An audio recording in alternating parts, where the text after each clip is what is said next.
कहा, भगवान आप देवताओं में श्रेष्ठ हैं। मैं आपसे यह जानना चाहता हूँ, जब ब्रह्मा ने निर्गुण भगवान के गुणों का वर्णन करने के लिए नारद जी को आदेश दिया, तब उन्होंने किन किन को किस रूप में उपदेश दिया था? नारद को उपदेश दिया था कि नारायण नारायण बैठ के कर, और किन किन को दिया है?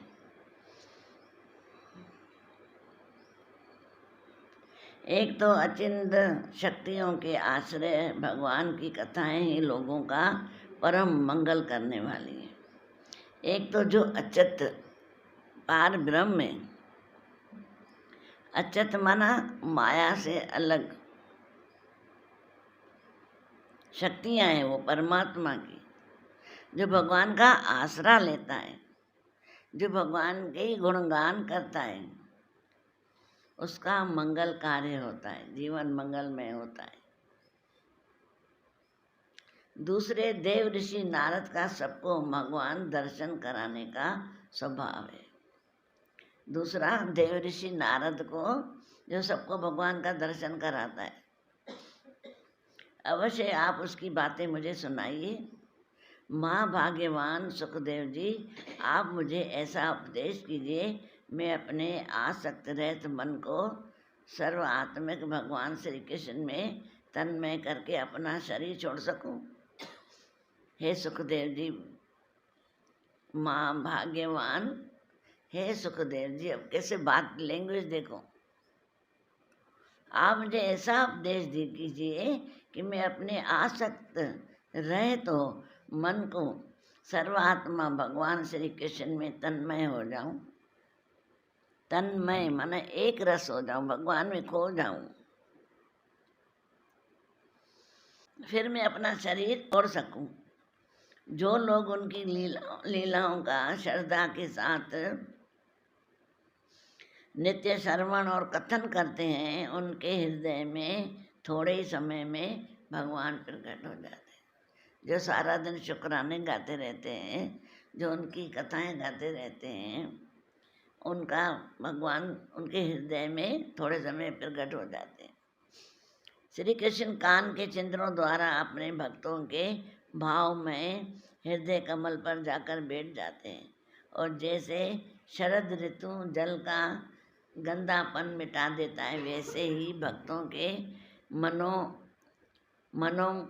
मनोबल का नाश कर देते हैं, मेलेपन का नाश कर देते हैं। जिसका हृदय शुद्ध हो जाता है, वह श्री कृष्ण के चरण कमलों को एक क्षण के लिए भी नहीं छोड़ता। जैसे मार्ग के समस्त कलेशों से छूटकर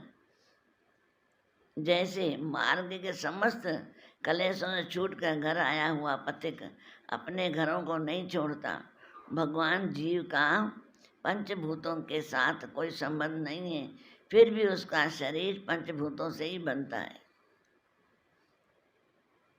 भगवान का पांच भूत माना 5 तत्व शरीर है ना, बोला उसका 5 तत्व से कोई मतलब नहीं है, पर जब जगत में आता है तो 5 तत्व ही लेता है वो,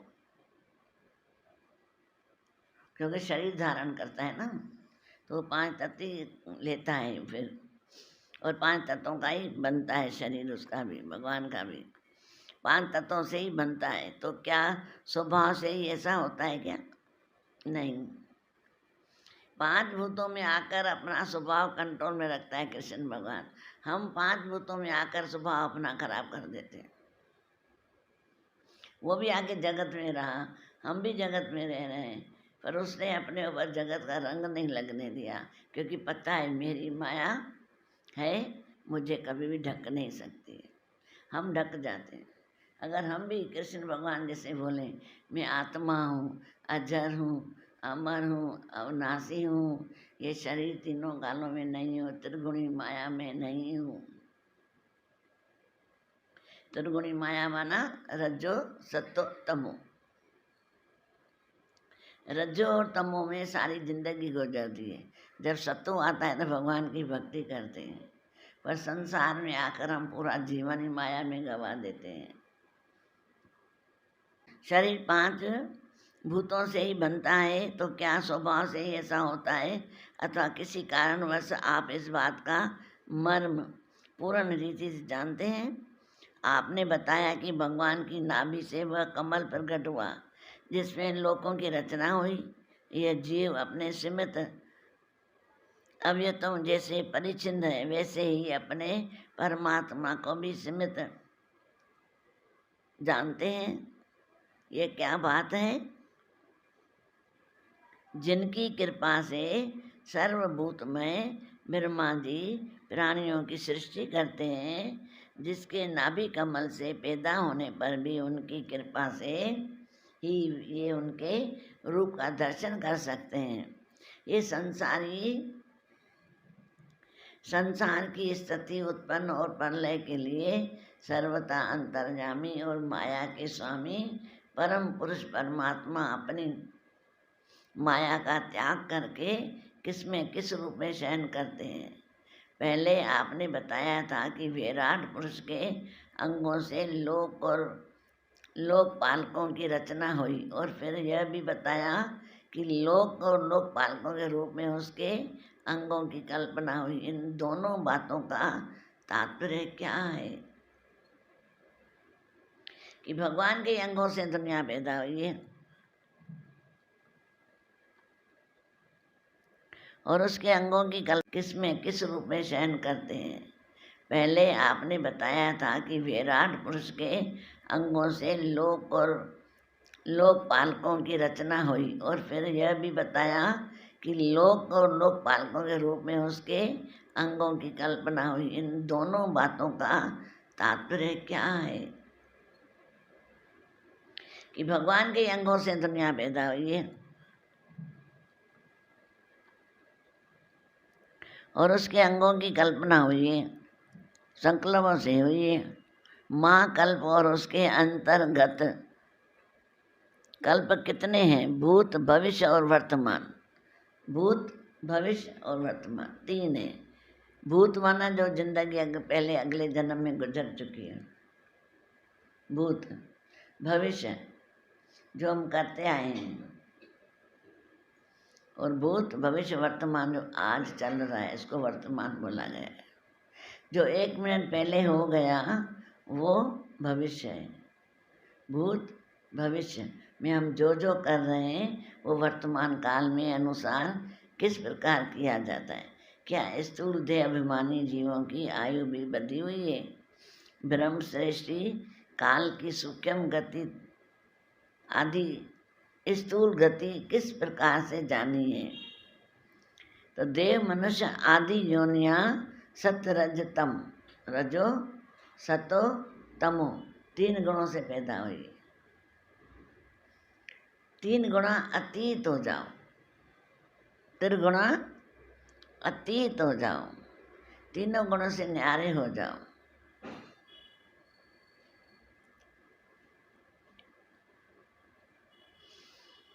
इन तीनों गुणों के फलस्वरूप ही प्राप्त होती है। उनको चाहने वाले जीवों में से कौन कौन किस किस योनियों को प्राप्त करने के लिए किस किस प्रकार से कौन कौन कर्म स्वीकार करते हैं। भाई तीनों से ही कर्म होते हैं, रजो सतो तमो, इनके हिसाब से कर्म मिलते हैं, जुड़ियाँ मिलती हैं। अगर रजों से किया हण हण मैं न करूँगा तो मैं कर कर कर करके तो जूनी भी वो मिलती है। तमो आलस, सुस्ती, निंदा, चुगली, उसकी बात उसको बताना, उसकी बात उसको बताना। तुम चले गए तो तुम्हारे लिए ना इसने ऐसा कहा, वो चला गया ना तुम्हारे लिए ऐसा बोला, पीछे से चुगली चारी करना, ये तमोगुणी की निशानी है। पारूता खाना, रखा हुआ खाना खाना, सत्संग के लिए आलस करना, घर के कार्य के लिए आलस करना, सफाई के लिए, घर की सफाई के लिए आलस करना नहीं, आलस नहीं करना है। शरीर में तकलीफ है तो भी आजकल काम भाइयों से तो करा ही रहे हो ना, साफ सफाई कराओ। नहीं तो जन्म हमारा बिगड़ जाता है कि अगर हम तमो में भी हैं तो। रीस, जेलसी, जलन, सड़न ये तमो में आती है। रज्जों में मैं ज़्यादा आती है, इकट्ठे करने की रीत आती है, और तो कर्म उसके हिसाब से होते हैं। सतो सात्विक माना भगवान की भक्ति करेगा, मैं भक्ति कर रहा हूँ, मैं इसके साथ नहीं रह सकता हूँ, मैं वचन लेने के बगैर नहीं रह सकता हूँ, मैं जब तक दान न करूँ न रह सकता हूँ, मैं जब तक मंदिर की सेवा न करूँ तो नहीं रह सकता हूँ। ये मैं करके तीनों जन्म फिर होते हैं। पर तीन त्रिगुणा जब अतीत हो जाता है, करण करावन भगवान करा रहा है, आपे आप कुछ नहीं मानो के हाथ। ऐसा समझे कि जो भी मेरे से भगवान करा रहा है मैं वो कर रही हूँ, पर मैं निरीक्षा होकर कर रही हूँ। मेरी कोई किसी में इच्छा नहीं है कोई मुझे वापसी दे, मुझे किसी से कुछ नहीं चाहिए, मुझे किसी से भी कुछ नहीं चाहिए। ये त्रिगुणातीत हो जाता है। फिर वो घर का काम भी करेगा, नींद भी अच्छी करेगा। ऐसे नहीं कि नहीं घर में 2 दिन का आटा पहले नहीं रखेगा, सब इकट्ठा करेगा रखेगा, पर उसमें अहंकार करने का भी नहीं होगा। भाई जिसका नसीब है वो खा के जाएगा, फेंकेगा भी नहीं, खराब भी नहीं करेगा, पर भगवान का करके चलाएगा। इससे क्या होगा, मनुष्य छूट जाता है, इससे बंधा हुआ छूट जाता है। अभिमानी जीवों की आयु भी बंधी हुई है, पर वो छूट जाता है। अगर ऐसा करता है तो छूट जाता है। पृथ्वी, पाताल, दिशा, आकाश, 9 ग्रह, पर्वत, नदी, समुद्र, द्वीप और उनमें रहने वाले जीवों की उत्पत्ति कैसे होती है। ब्रह्मा का परिमाण भीतर और बाहर दोनों प्रकार से बताइए। भाई कैसे हुआ आकाश का, पाताल का, पृथ्वी का, 9 ग्रहों का, नदियों का, पर्वतों का, समुद्र का, द्वीपों का, कैसे हुआ। ब्रह्मा का परिमाण भीतर और बाहर दोनों प्रकार से बताइए। साथ ही महापुरुषों के चरित्र, वर्णाश्रम के भेद, वर्ण आश्रम के भेद और उनके धर्म का निरूपण कीजिए। युगों के भेद, उनके परिमाण और उनके अलग अलग धर्म तथा भगवान के विभिन्न अवतारों के परम आश्रय चरित्र भी बताए हैं। मनुष्यों के साधारण और विशेष धर्म कौन कौन से हैं। अब क्या बताए भाई, मुझे सब बताओ ये चीज़ें। मनुष्य साधारण कौन सा होता है, संत कौन सा होता है, सब मुझे बताओ। विभिन्न सवालों के जवाब मुझे दीजिए। राज ऋषियों के विपतों में पड़े हुए लोगों के धर्म का भी उपदेश बताइए। जो राज ऋषि होते हैं वो क्या करते हैं, तत्वों की संख्या कितनी है, उनके रूप और लक्षण क्या हैं। भगवान की आराधना की कि भगवान के अमृत में लीला कथा का पान कर रहा हूँ। शौनकादि ऋषियों जब राजा परिषद ने संतों की सभा में भगवान की लीला कथा सुनाने के लिए इस प्रकार प्रार्थना की, तब सुखदेव को बड़ी प्रशंसा हुई कि सवाल बहुत अच्छे किए हैं। ये नहीं बोला कि मैं राज छोड़ के आया हूँ, उधर रखवाली कौन करेगा, मेरे बच्चे कैसे चलेंगे, मेरे बगैर मेरी पत्नी कैसे चलेगी, नहीं, पर उद्धार पूछा है। इस लोगों का उद्धार कैसे होगा तो मेरा उद्धार कैसे होगा, ऋषियों का कैसे होता है, तो उससे प्रसन्न हो गया सुखदेव। उन्होंने बड़ी वही वेद तुल्य श्रीमद् भागवत महापुराण सुनाया, जो ब्रह्म कल्प के आरंभ में स्वयं भगवान ने ब्रह्मा को सुनाया था। पांडु व शिरोमणि परिषद ने उनसे जो जो प्रश्न किए थे वे उन सब का उत्तर देने लगे। सपने में देखे जाने वाले पदार्थों के साथ उसे देखने वाले का कोई संबंध नहीं होता, बराबर।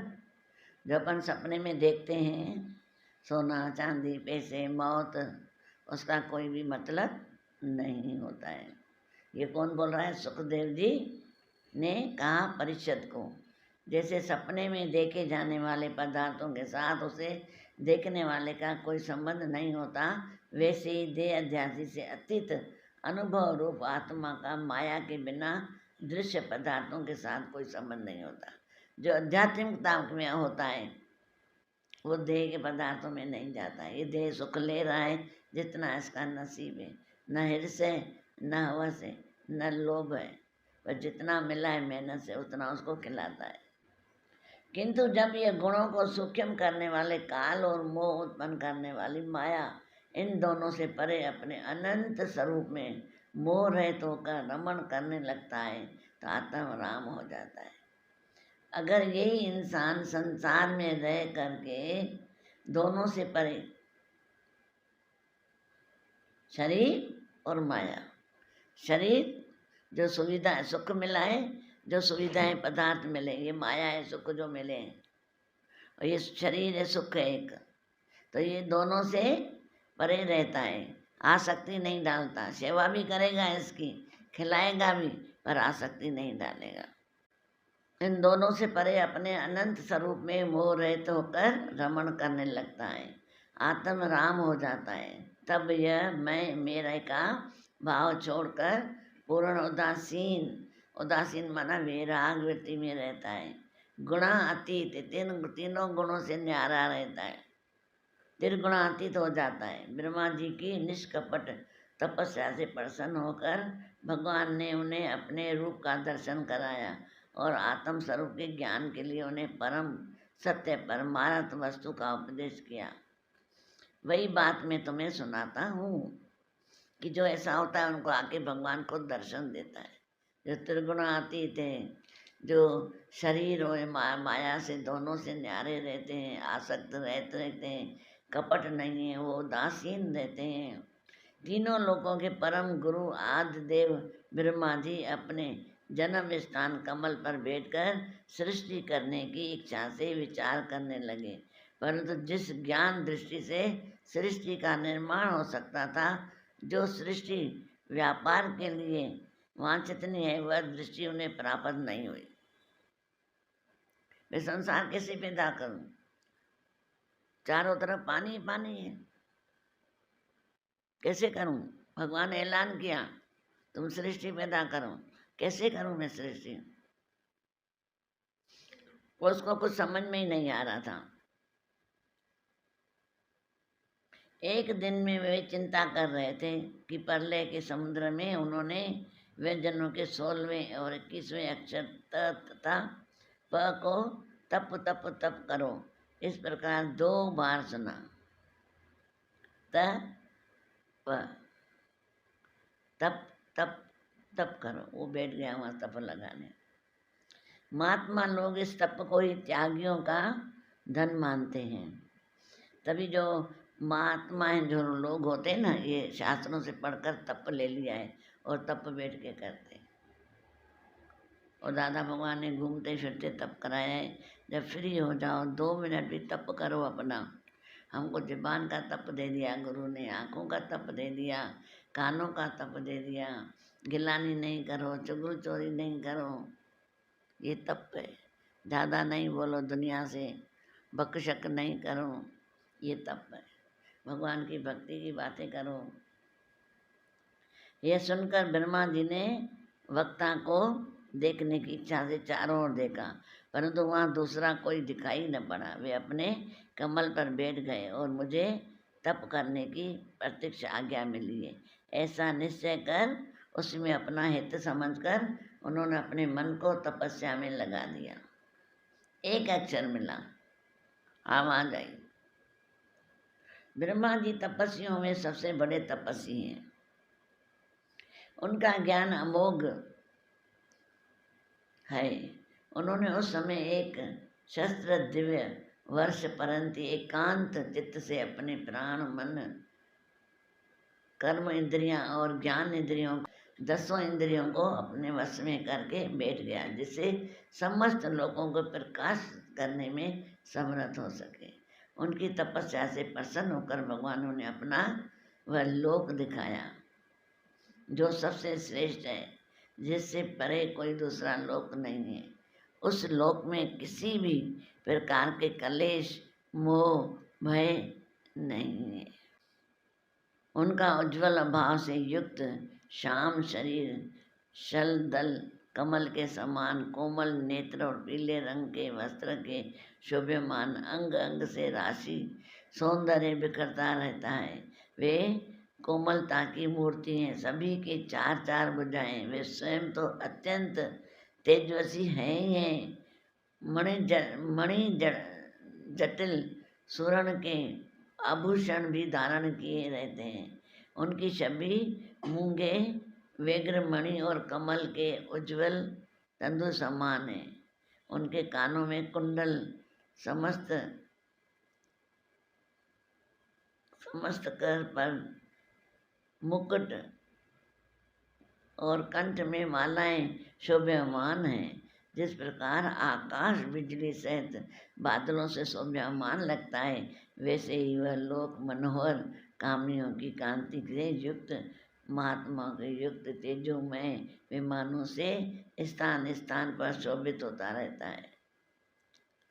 उस वैकुंठ लोक में श्री लक्ष्मी सुंदर रूप धारण करके अपने विविध विभूतियों द्वारा भगवान के चरण कमलों की अनेकी प्रकार से सेवा करती रहती। अब जब समाधि में आ गया अंदर, तो क्या देख रहा है, भगवान इतना सुशोभित है, जो इतना हीरों से जड़त मुकुट पड़ा है, वैजयंती माला पड़ी है, कुंडल पड़े, क्योंकि भगवान का ये वर्णन किया गया है। जो भी ये करता है ना वर्णन भगवान का, कुंडलों का, हार का, पैरों की पायल का, मुकुट का, तो मन प्रसन्न हो जाएगा। क्योंकि कुंडलों में उनमें भी कुछ ऐसी शक्तियाँ रखी गई हैं, तभी पहना है। जो भी उसको देखेगा ना, अंदर से सब खत्म हो जाएगा। इतना सुशोभित है, जो इतना हीरों से जड़त मुकुट पड़ा है, वैजयंती माला पड़ी है, कुंडल पड़े, क्योंकि भगवान का ये वर्णन किया गया है। जो भी ये करता है ना वर्णन भगवान का, कुंडलों का, हार का, पैरों की पायल का, मुकुट का, तो मन प्रसन्न हो जाएगा।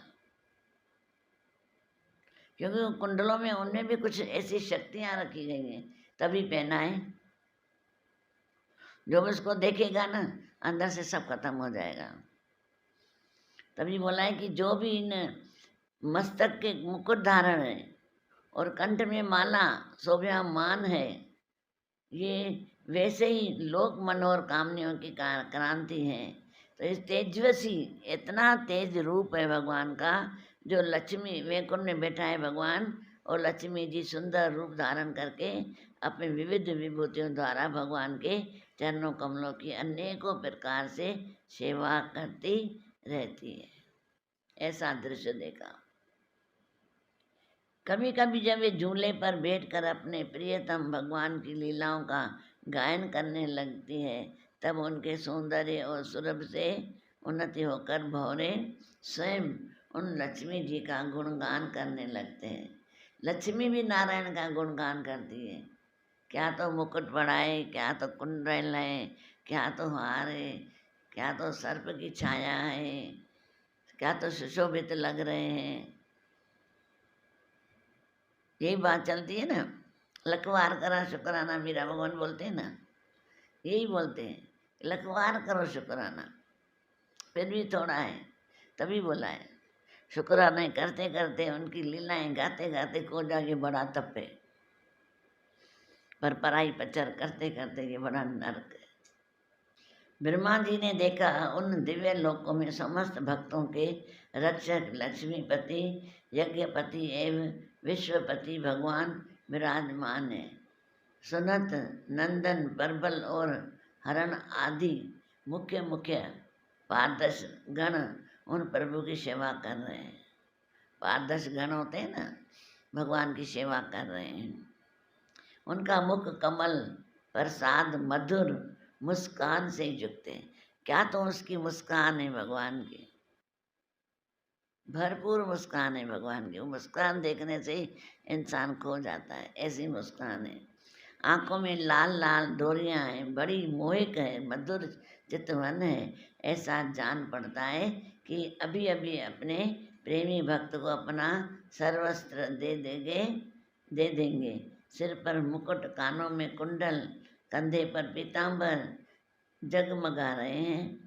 वृष स्थल पर एक सुनहरी रेखा के रूप में श्री लक्ष्मी जी विराजमान हैं और सुंदर 4 भुजाएं हैं। वे एक सर्वोत्तम और बहुमूल्य आसन पर विराजमान है। पुरुष प्रकृति, महत्व, अहंकार, मन, 10 इंद्रियां, शब्द आदि 5 तंत्राएं और 5 भूत, ये 25 शक्तियां मूर्तिमान होकर उनके चारों ओर खड़ी हैं। अब क्या बोला? अहंकार, 5 विषय, 5 विकार, 5 तत्व, 5 भूत। भूत माना 5 तत्वों से शरीर बना हुआ है ना। 5 और 5 10, 10 और 10 20, और फिर क्या लिखा है? 5 शब्द, 5 तंत्री, पंचभूत, ये 25 हैं, मूल्यवान विराजमान है। और ये 25 शक्तियाँ मूर्तिमान होकर उनके चारों ओर खड़ी हैं। सग्र, ऐश्वर्य, धर्म, कीर्ति, श्री ज्ञान और वैराग्य, 6 नित्य सिद्धि सर्वभूत शक्तियों से वे सर्वदा युक्त रहते हैं। इनसे सब न्यारे और प्यारे रहते हैं। कितनी शक्ति है बताओ।